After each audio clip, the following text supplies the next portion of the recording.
Makanya saya itu salah satu penceramah Pak, selalu buka jalur muda masuk surga. Saya itu tidak pernah mengatakan masuk neraka, di blender di sini, disiksa di sini. Saya pantang.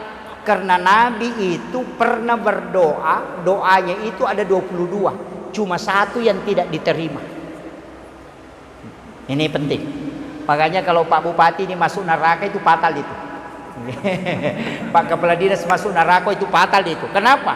Karena ibadah ini sudah di stok oleh Nabi. Jadi Nabi itu sudah blok. Ini jalur masuk neraka, dia blok itu. Ini lewat di sini nanti, dia blok itu. Semua jalur masuk neraka itu Nabi blok. Dan itu hadis. Pertama, apa yang diminta Nabi? Ya Allah, pendekkan umurnya umatku. Pendekkan, jangan panjang. Makanya Nabi mengatakan likulli syai'in hasabi wa hasabi ummati baina sittina wa sab'in. Umurnya umatku itu antara 60-70 tahun. Makanya kalau ada keluarga tak meninggal di umur 60 tahun bersyukur, karena itu Nabi yang memanggil itu. Cuma tidak baiknya kita mengatakan alhamdulillah sudah meninggal bapaknya. Jangan. 60-70 tahun itu Nabi minta. Kenapa Nabi minta? Apa kata Nabi?